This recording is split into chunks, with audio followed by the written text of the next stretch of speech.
Robert Baratheon house was never truly his. The Baratheons stole their castle from the another royal family. Let's uncover the real history of Storm's End. Storm's End is one of the most famous castles in the Westeros. Long ago, it was built by the Storm Kings of House Durrandon. The first Storm King, Duran God's Grief, built it for himself and his wife Elenai, who was said to be the daughter of the sea god and the wind goddess.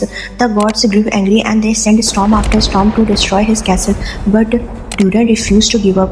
Every time the wall fell, he built them again higher and stronger. In the end, with the help of Brandon the Builder, the same man who built Winterfell and the wall, Duran created the storms, and we know today a fortress with walls so strong that no storms and no enemy could ever break them. When Aegon the Conqueror came to Westeros, Storm's End was ruled by the last Storm King, Ergilag the Arrogant. Ergilag would not bend the knee, so Aegon sent his general and rumored half-brother Orys Baratheon to face him.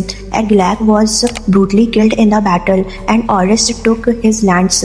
To make the victory complete, Orys married Ergilag's daughter Ergela, claimed the stag sigil, and took the words of House Durrandon. This is how House Baratheon began. Storm's End stayed important through every age. During Robert Rebellion, young Stannis Baratheon was trapped here for almost a year. Food ran out, men were starving, but Stannis refused to surrender. He survived only because a smuggler, Davos Seaworth, bought onion and fish by sea. That act saved Storm's End, and later Stannis rewarded Davos by making him knight, the Onion Knight. In the Game of Thrones series, Storm's End does not appear much, but in the books, its presence is huge.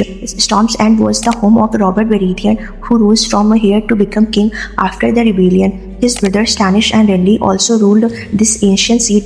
During the War of the Five Kings, Renly held Storm's End until his shocking death at the hands of Melisandre's shadow. After that, Stannis besieged the castle, proving again how much this fortress still mattered in the fight for the Iron Throne. And in the books, the history goes even deeper. Edric Storm, Robert's bastard son, was hidden safely within these walls. In a Dance with Dragons book, Storm's End is still standing strong, waiting to shape the wars yet to come.